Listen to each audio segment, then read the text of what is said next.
Bismillahirrahmanirrahim.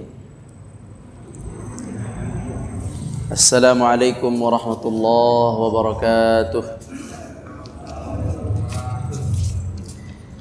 Innal hamdalillah nahmaduhu wa nasta'inuhu wa nastaghfiruh wa na'udzu billahi min shururi anfusina wa min sayyiati a'malina.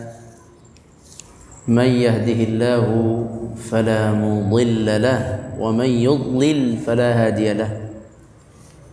Asyhadu an la ilaha illallah wahdahu la syarika lahu wa asyhadu anna Muhammadan 'abduhu wa rasuluhu la nabiyya ba'dah.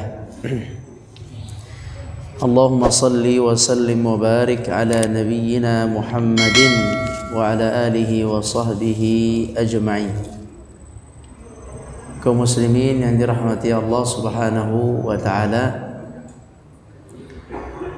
alhamdulillah, puji syukur kepada Allah, kita dapat bertemu kembali dalam kajian fiqih. Semoga Allah Subhanahu wa taala memberikan kepada kita rahmat dan ampunannya dan menerima amal ibadah kita. Amin ya rabbal alamin. Salawat dan salam mari kita sampaikan kepada Nabi kita Muhammad sallallahu alaihi wasallam serta keluarga beliau, para sahabat dan seluruh umat yang mengikuti jejak langkah beliau sallallahu alaihi wasallam. Kaum muslimin yang dirahmati Allah Subhanahu wa taala, kita hari ini insyaallah akan membahas mengenai kurban. Ini kalau tidak salah pertemuan kedua mengenai kurban.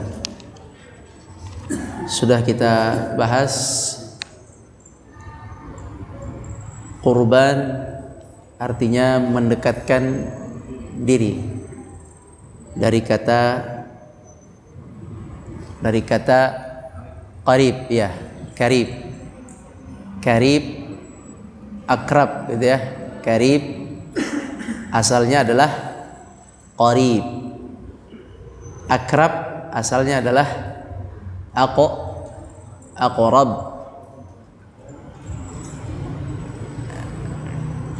Ada juga kerabat. Kerabat asalnya adalah qarabah.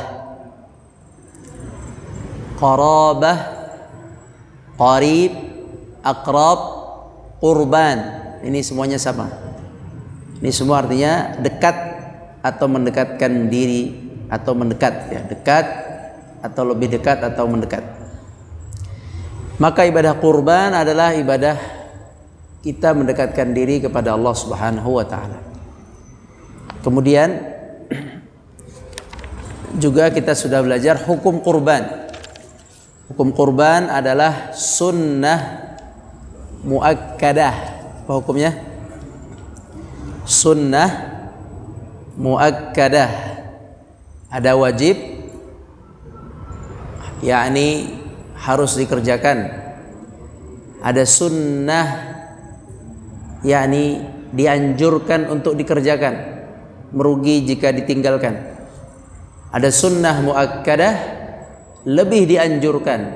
Muakkadah yakni ditekankan, sunnah yang ditekankan, dianjurkan, dan kalau ditinggalkan hukumnya makruh. Makruh bagi mereka yang mampu berkurban kemudian meninggalkan kurban. Juga telah kita jelaskan tentang keutamaan kurban. Kurban adalah amalan terbaik di hari sembelihan. Hari sembelihan itu berapa hari? 4 hari, yaitu 10, 11, 12, 13. Apabila ada yang menjelaskan bahwa hari penyembelihan itu 3 hari, maka itu adalah pendapat. Itu adalah pendapat dari salah satu ulama fiqih. Itu adalah pendapat, bukan mutlak.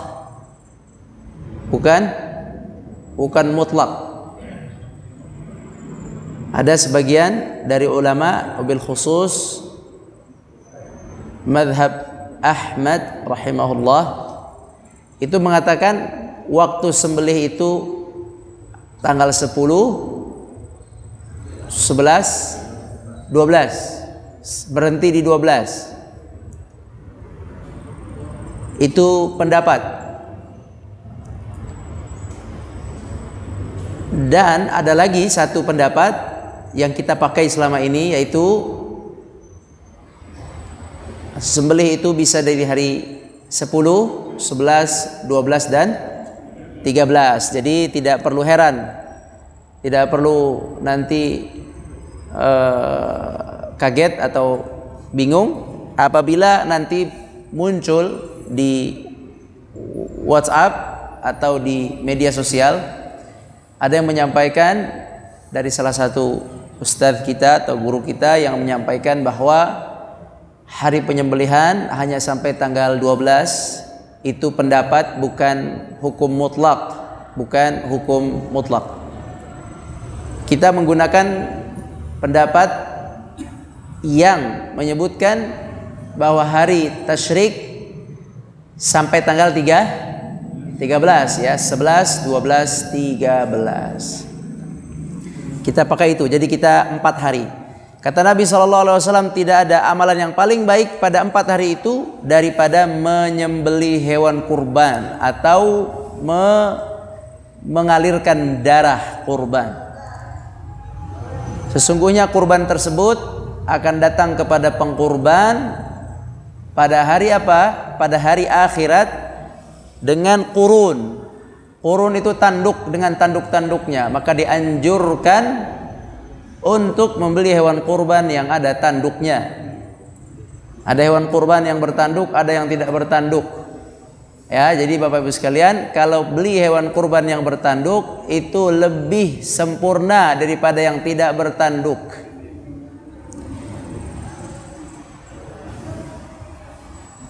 Dan Nabi SAW berkurban dengan hewan kurban yang 2 hewan kurban kibas, nanti kita bahas.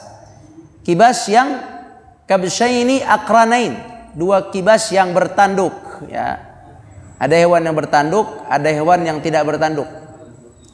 Allah ciptakannya tidak bertanduk. Namanya apa? Dugul ya. Kalau nggak salah ada dijual itu, ada kambing domba tanduk, ada domba dugul. D-U-G-U-L, dugul.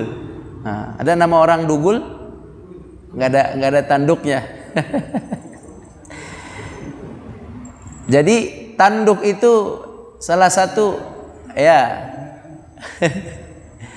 itu poin yang disebut dalam hadis, baik hadis keutamaan atau hadis Nabi ketika Nabi berkurban kibas yang bertanduk.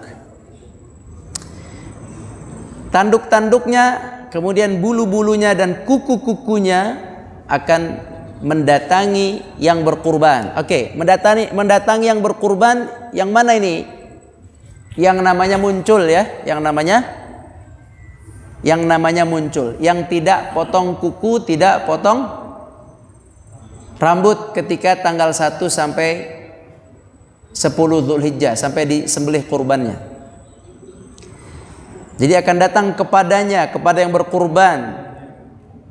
Dan sesungguhnya kata Nabi, darahnya itu sebelum tumpah ke tanah sudah sampai kepada Allah Subhanahu wa taala, pahalanya sudah diterima. Jadi kurban itu amal penting Bapak Ibu sekalian. Amalan, bisa dikatakan amalan inti orang yang tidak haji adalah kurban dan puasa Arafah. Apa? Amalan inti orang yang tidak berhaji adalah dan puasa Arafah.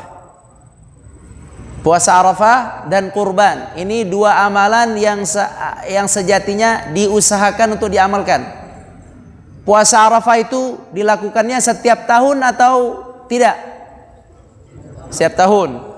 Kurban juga dilakukan setiap tahun. Ada sebagian yang mengatakan kurban itu kayak akikah. Kamu sudah, bapaknya sudah, ya udah besok ibunya. Iya gitu, kayak akikah. Disangkanya kurban itu nggak berulang. Hari ini bapaknya, suaminya, tahun depan kan suami saya sudah tahun kemarin. Tahun sekarang saya dong istrinya. Dia seperti disangkanya akikah. Akikah ganti-gantian. Kalau akikah iya ganti-gantian. Kalau kurban itu setiap tahun. Setiap tahun seperti puasa Arafah. Siapa yang puasa Arafah ganti-gantian? Nggak ada. Puasa Arafah ibadah individu masing-masing. Yakni berulang maksudnya. Maka kurban juga berulang. Jadi tidak tepat memang kalau kurban itu digilir. Karena dia sebenarnya ibadah berulang. Tahun ini saya, tahun depan istri saya enggak loh. Tahun depan anak saya enggak.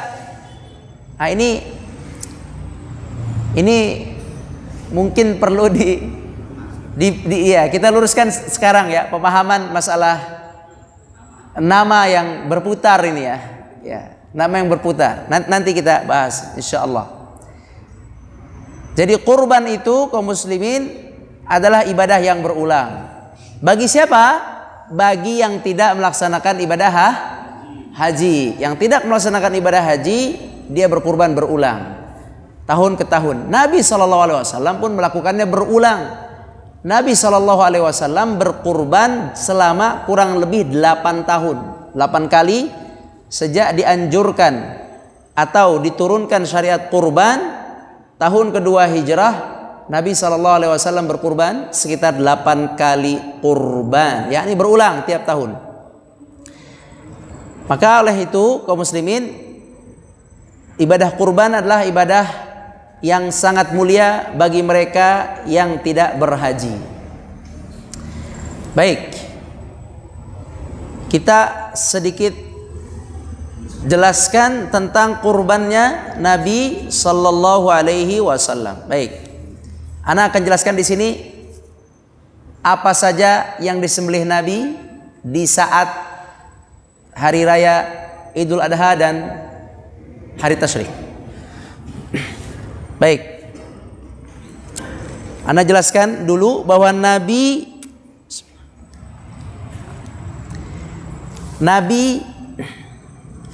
pernah haji. Berapa kali haji Nabi? Dalam seumur hidup? 1. Nama hajinya disebut haji wada. Nanti kalau ana sebut haji wada, berarti saat beliau haji dan itu hanya sekali.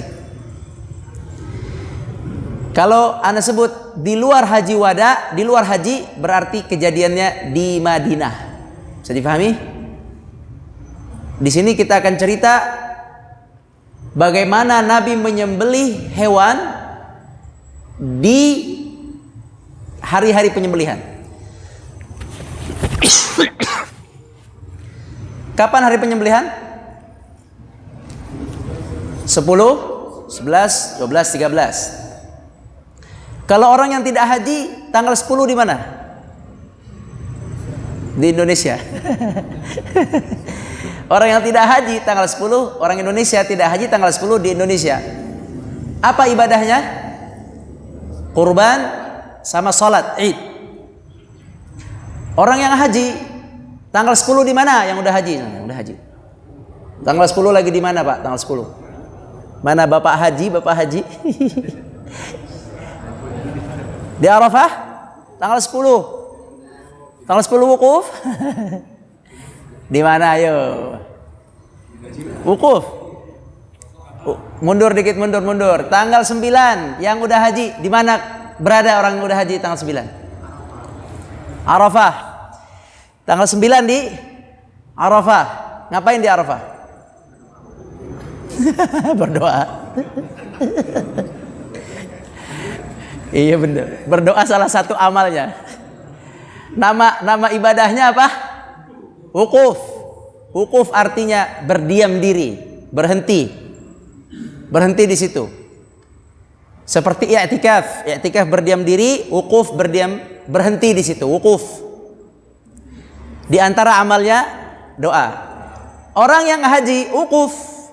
Pertanyaannya, boleh nggak orang yang haji wukuf berpuasa Arafah? Orang yang haji tanggal 9 Zulhijjah ada di mana? Arafah. Orang yang tidak haji, orang Indonesia yang tidak haji tanggal 9 ada di mana? Di Indonesia lah. Nah, orang yang haji ibadahnya tanggal 9 wukuf. Yang tidak haji ibadahnya tanggal 9 puasa. Pahalanya tentu besaran wukuf. Karena wukuf menghapus dosa seluruhnya. Dari baligh sampai wukuf itu. Baligh. Dari umur 12 sampai wukuf. Sedangkan puasa Arafah pahalanya apa pahalanya?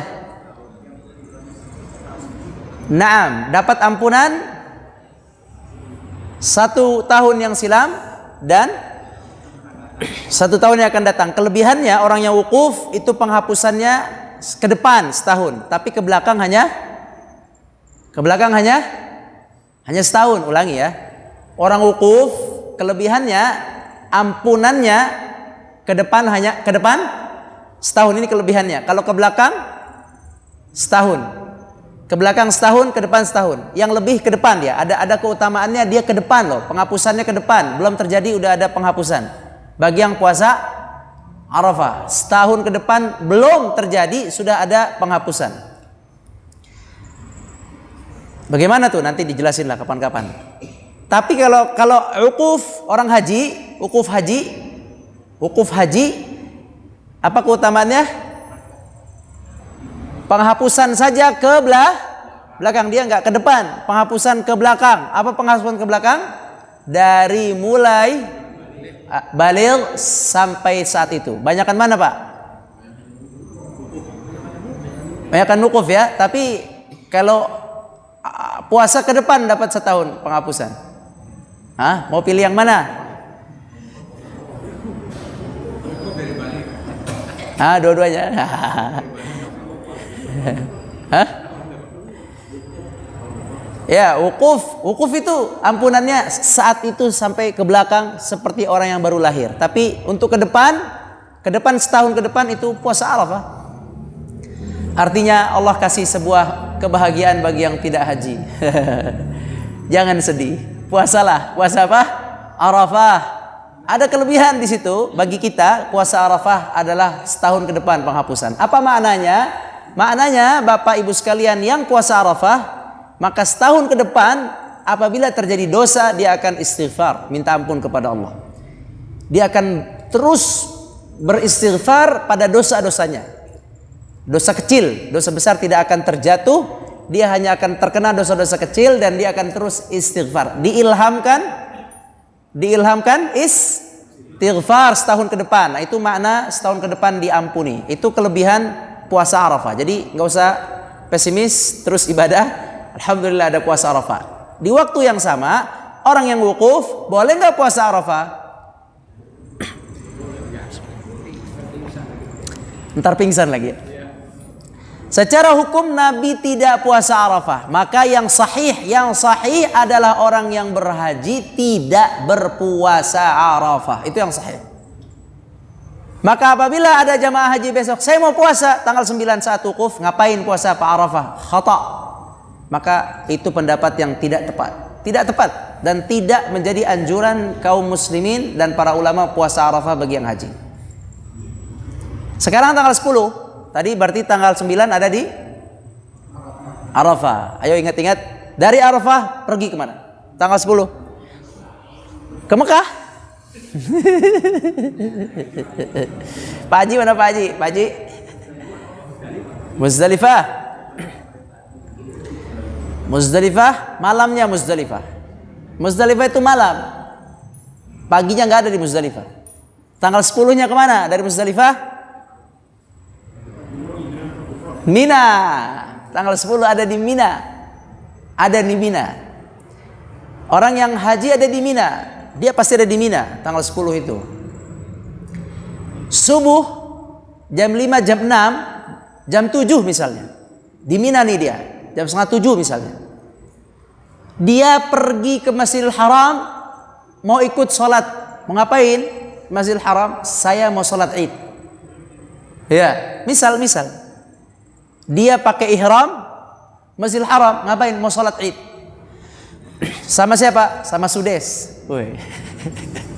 Ya kan sholat Id sama Imam Sudes di Mekah, di Masjidil Haram. Boleh nggak? Anjuran bukan seperti ini. Jawabannya tidak dianjurkan bagi orang yang haji untuk salat Id. Mereka tidak salat Id. Maka orang yang haji sengaja pergi ke Masjidil Haram pagi-pagi untuk salat Id, ini juga adalah perbuatan yang tidak dilakukan Nabi sallallahu alaihi wasallam. Memang kelihatannya keren sih. Kelihatannya apa? Yang tadi keren, tanggal 9 saya wukuf sambil puasa. Keren. Tapi ente enggak anjuran itu, enggak begitu. Enggak, itu menyelisihi. Satu lagi tanggal 10 di Mina. Pak Ketua, Ustaz, saya izin. Mau ngapain? Saya mau sholat Id. Ini terlalu inisiatif ini. Ini enggak juga. Ini kalau ada yang iseng ngajak, ini tidak dilakukan. Jadi apa yang dia lakukan? Lempar jumroh. Ngapain sholat Id? Lempar jumroh. Bagi yang sedang jadwalin. Ini jadwal lempar jumroh. Ada 3 lempar jumroh. Lempar jumroh. Yang tidak yang apa tadi? Yang tidak haji, fadhal sholat Id. Ibadah yang tidak haji sholat Id. Mereka lempar jumroh, kita sholat Id. Mereka bismillahi Allahu Akbar, Allahu Akbar. Kita takbir dalam sholat, Allahu Akbar, Allahu Akbar, Allahu Akbar. Jangan diputer-puter. Dah, yang sana lempar jumroh, kita sholat Id. Maka sholat Id, Idul Adha, itu coba dipelajari yang baik. Kita udah tahu insya Allah sholat Id itu adalah amalan kita, bukan amalan yang haji. Maka manfaatkan sholat Id yang baik, karena itu amalan spesial kita. Nah, setelah itu ada namanya kurban. Kurban, orang yang haji, mereka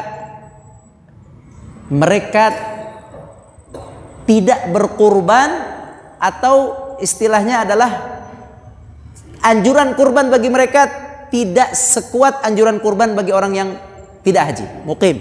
Kita sebut anak mukim. Orang yang mukim sangat dianjurkan sangat dianjurkan kurban. Sekarang orang yang berhaji tidak dianjurkan, tapi boleh, sunnah juga, silakan. Nah, adapun yang dilakukan oleh orang yang haji, apabila dia berkurban, maka disebut namanya hadyu. Apa namanya? Hadyu. Kalau orang haji berkurban namanya hadyu. Kalau orang yang tidak haji berkurban namanya kurban atau udhiyah namanya.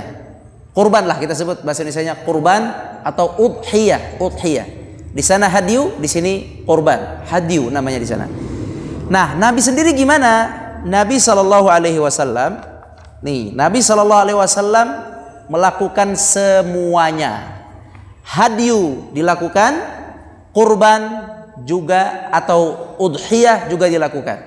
Ketika di Madinah dalam keadaan mukim, beliau menyembelih. Ketika dalam keadaan haji, beliau juga menyembelih. Itu yang dilakukan oleh Nabi sallallahu alaihi wasallam. Bagaimana kejadiannya? Di Madinah penyembelihan terjadi berkali-kali. Ya enggak? Kan tadi sekitar 8 kali Nabi berkurban. 8 kali berkali-kali. Sedangkan di waktu haji terjadi berapa kali? Sekali.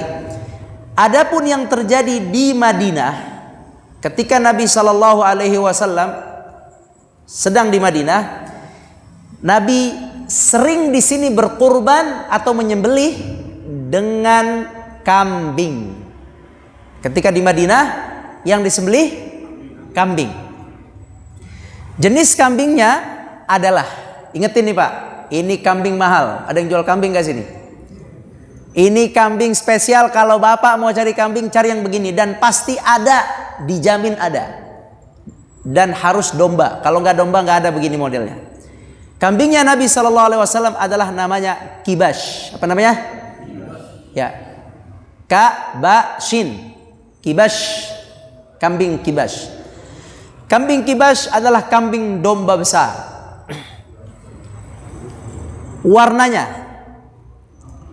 Warnanya putih. Satu, warnanya putih. Tanduknya besar. Bengkok. Nggak tahu saya bengkok atau enggak, tapi besar. Tanduknya besar. Putih, tanduk besar. Kemudian ciri berikutnya, matanya hitam pasti. Dia di samping mata itu berarti di sini Pak, nih di sini nih, bukan di mata, apa namanya nih Pak, nih lebih nih pinggiran mata ya, alis main nih. Pinggiran mata nih bundar nih, di pinggiran mata ini warnanya hitam, di sininya hitam. Lihat, silakan nanti lihat di internet lah, kalau gampang. Ciri kambing Nabi ini hitam, bulat begini, kayak pakai kacamata, dia hitam begini, hitam. Dia bulunya hitam di situ. Kemudian dia akan ada hitam, mulutnya hitam. Jadi ini putih semua, ini hitam, ini hitam lagi, mulutnya hitam, sini hitam. Itu kambingnya Nabi. Udah putih bertanduk, domba putih bertanduk, mata sekitaran mata hitam, sekitaran mulut hitam. Kemudian turun lagi sekitaran perutnya, kalau ada kambing gitu perutnya tuh ya, itu hitam. Adapun kanan kirinya itu putih. Lehernya putih, kanan kiri putih, punggung atas putih, yang hitam perutnya hitam. Yang bagian hitam selanjutnya adalah kakinya hitam, kayak pakai kaos kaki. Kakinya hitam. Dia punya sepatu ya. Sepatunya kan hitam ya. Sepatunya kambing itu kan hitam lah, coklat tua. Terus dia hitam bulunya sampai sinilah. Pokoknya seperti kaos kaki. 4 kaki itu hitam bulunya, nggak sampai dengkul. Ya, hitam bulunya kakinya. Nah, pakai kaos kaki, seperti kaos kaki. Kebayang ya? Jadi gimana tadi? Kibas adalah domba besar. Ada tanduknya?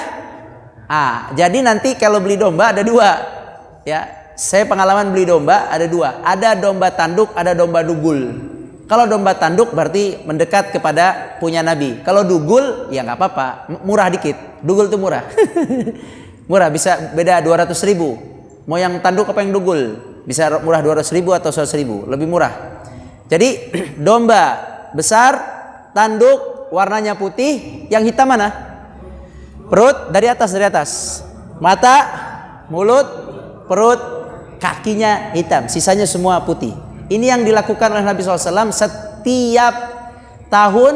Ini yang dicari oleh Nabi SAW. Dan ini harganya mahal. Kalau di Arab mahal, kalau di Indonesia kayaknya nggak ada bedanya. Iya, makanya kalau antum dagang aneh ajarin ini kambing Nabi, taruh di lehernya kambing Nabi, sesuai dengan cirinya, maksudnya mahal beneran. Di Arab itu mahal kambing yang seperti itu.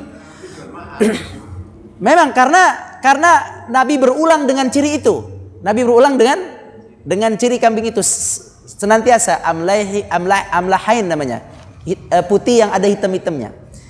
Nah, jumlah yang Nabi sembelih berapa Pak? Ayo, di Madinah kambing berapa yang Nabi sembelih? Ayo. Bismillah.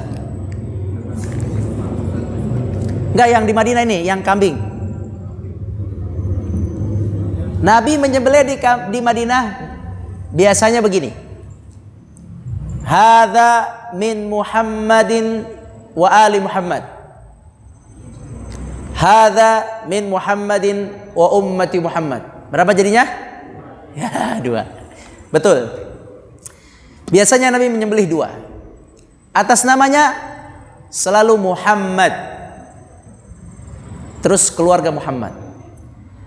Dari sini kita dapat pelajaran Nabi nggak muter. Oke? Dari sini kita dapat pelajaran tidak diputer. Kalau diputer itu akan kelihatan ini dari Muhammad. Selanjutnya tahun berikutnya ini dari Khadijah. Ini dari Aisyah. Ini dari Sofia. Ini dari Maria, ada Maria istri Nabi. Ini dari Ummu Salamah, tapi tidak. Nabi istrinya 9. Setiap tahun yang keluar adalah namanya Muhammad wa ali Muhammad. Apa artinya Muhammad? Muhammad, yakni dari Muhammad wa ali. Ali apa ali? Keluarga. Ali Imran. Keluarganya Imran. Ustadz Ali Imran mungkin punya keluarga namanya Imran. Ali Imran, keluarganya Imran. Ustadz Ali Imran. Taib. Pakai Ali bukan pakai ain. Ali Imran. Oke, itu yang keluar. Dari sini kita ketahui bahwa Nabi SAW sering sekali atau berulang menyembelih atas nama beliau dan keluarga atau beliau dan umat.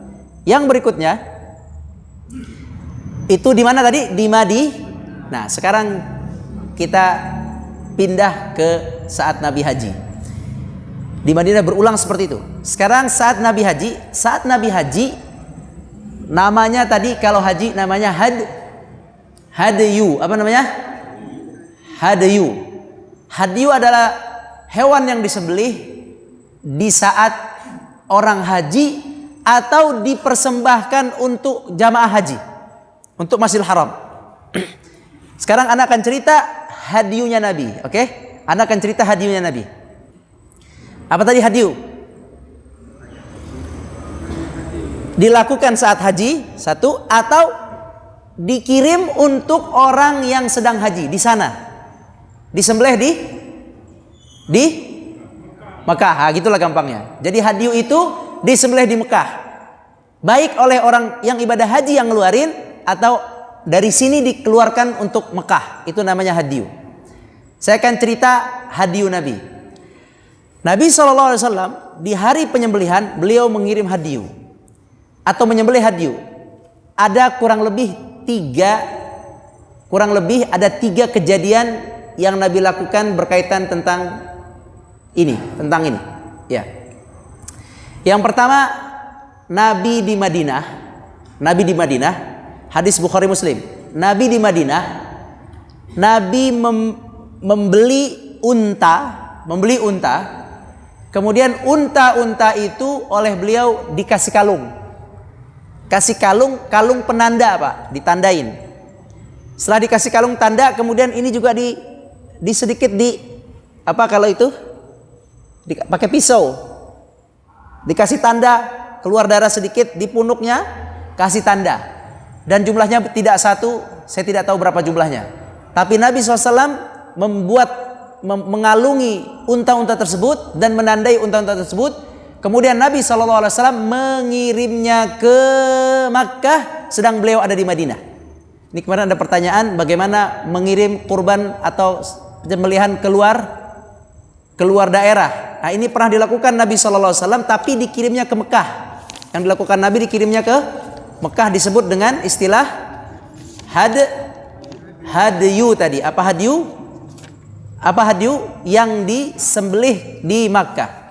Nah, Nabi SAW sempat mengirim dalam hadis Bukhari Muslim, dikirim ke Mekah sementara beliau mukim di Madinah. Nah, ini yang dilakukan oleh Nabi pertama. Dagingnya tidak dimakan, penyembelihannya tidak disaksikan. Ya, karena jauh kan di sana. Padahal sunnah menyaksikan sunnah memakan. Tapi ketika dikirim oleh Nabi hadiu ini, maka saat itu tentu semua dagingnya diberikan kepada yang di Makkah haji.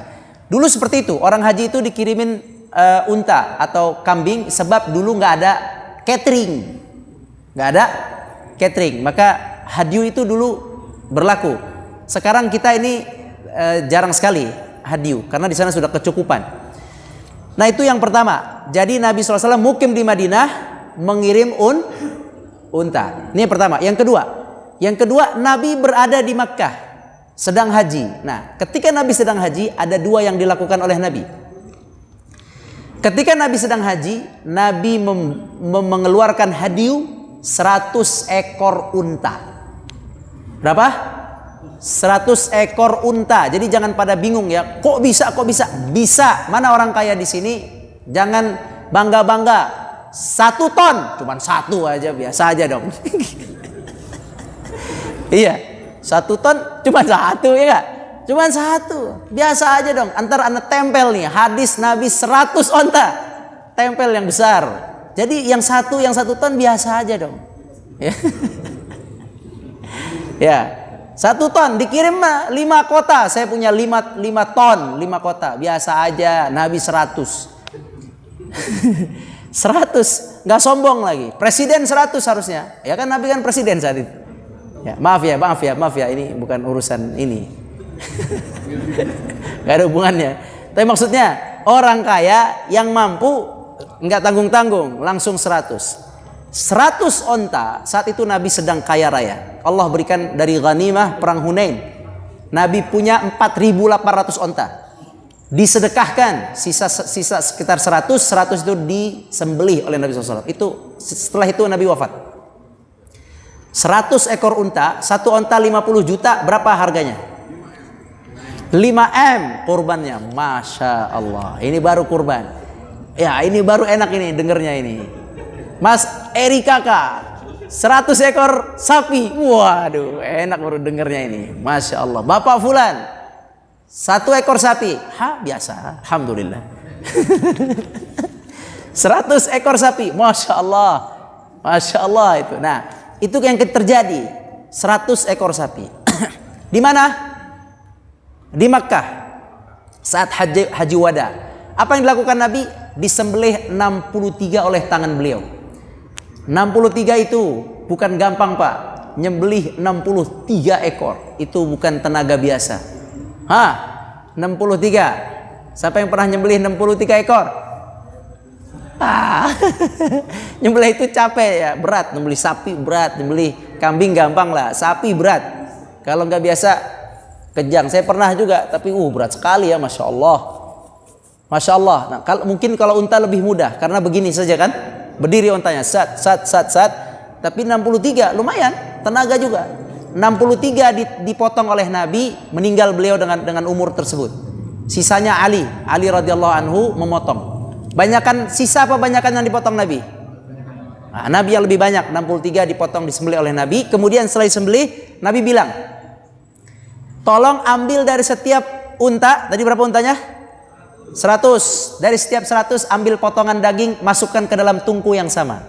Khusus ya, ini ada tungku 1, sisanya silakan dibagi-bagi. Silakan bagi-bagi. Subhanallah, sallallahu alaihi wasallam. Allahumma shalli wa sallim ala nabiyyina Muhammad. Ada 1 tungku, tolong setiap potong masukin. Kata Nabi, masukkan. Saya ingin makan dari tungku itu. Nah, posisinya ketika daging itu ada di hadapan Nabi, dimakan. Ketika yang Nabi yang pertama tadi, Nabi posisi di mana? Di Madinah, dikirim ke Mekah, nggak bisa makan. Nah, jadi kedua itu terjadi. Terkadang kita bingung, ini gimana nih? Kan sunnahnya dimakan. Tapi saya mau kirim ke kampung saya di Jawa, kampung saya di mana? Center nggak menyaksikan, tidak makan, nggak usah khawatir Pak. Nabi juga pernah melakukan itu dalam hadis Bukhari, Sahih Muslim, nggak ada masalah. Sahih Bukhari Muslim, Nabi SAW mengirim dari Madinah ke Makkah. Tapi karena dikirim ke Makkah namanya hadiu. Tapi pelaksanaannya di 10, 11, 12, 13 di situ kok pelaksanaannya. Masih dalam pelaksanaan penyembelihan hewan-hewan sembelihan di hari penyembelihan. Nah, itu yang kedua. Pertama, Nabi kirim keluar ke Mekah, Nabi berada di Madinah. Yang kedua, Nabi berada di Mekah sendiri, Nabi menyembelih 100 hadyu. Yang ketiga, Nabi SAW menyembelih untuk istri-istrinya sapi di Mekah juga. Nabi menyembelih untuk istri-istrinya sapi, posisi di Mekah diniatkan untuk istrinya kurban. Sebab istrinya ada yang tidak ikut haji. Bisa dipahami? Diniatkan untuk istrinya kurban karena Nabi istrinya ada yang ikut haji, ada yang tidak haji saat itu. Maka dibelikan beberapa ekor sapi, diniatkan untuk istrinya. Istrinya 9. Istrinya 9 sallallahu alaihi wasallam radhiyallahu anhun jami'an. Nah, itu 9 diberikan beberapa ekor sapi untuk istri beliau sallallahu alaihi wasallam. Dari sini tidak ada muter-muter nama. Tidak ada muter-muter nama. Yang ada, kalau sanggup beli kambing buat kita, onta buat kita, habis itu beliin buat istri kita. Itu kalau sanggup begitu. Karena di Haji Wada Nabi sembelih 100 untuk Nabi, artinya nama beliau sallallahu alaihi wasallam. Kemudian baru sapi sendiri terpisah diberikan untuk begini caranya istri beliau. Jadi bukan muter-muter, bukan. Kalau sanggup belikan istri. Kalau tidak sanggup pakai pola yang di Madinah. Yang pola pertama yaitu kambing untuk Nabi dan keluarga gitu. Kalau yang di Madinah kambing untuk Nabi dan keluarga. Kalau yang di sini tadi apa? Untuk Nabi sendiri unta, untuk istri dibelikan sapi. Gitu. Jadi tidak hanya kambing yang Nabi SAW sembelih, banyak. Ada unta 100, ada sapi untuk istri-istrinya. Seperti itu. Baik, anak kira ini dulu wawasan, mudah-mudahan tidak kaku lah masalah puter-muter, udah nggak puter lagi. Tapi silakan atas nama suami, kalau sanggup baru belikan istri. Itu caranya. Nah, dan Nabi tidak senantiasa kambing, pernah juga Nabi melakukan unta, bahkan belikan sapi juga untuk istrinya. Baik, ini saja dulu, nanti kita bahas lagi berkaitan dengan hadis-hadis tersebut lebih luas lagi insya Allah di pertemuan yang akan datang. Mohon maaf yang benar dari Allah, nggak nerima pertanyaan ini. Udah bel, nggak ada pertanyaan ya? Tidak ada pertanyaan. Insya Allah lah kita minggu depan kita bahas lagi tentang ini. Kita tutup dengan kafaratul majlis. Subhanakallahumma bihamdik, asyhadu an la ilaha illa anta, astaghfiruka wa natubu ilaik. Assalamualaikum warahmatullahi wabarakatuh.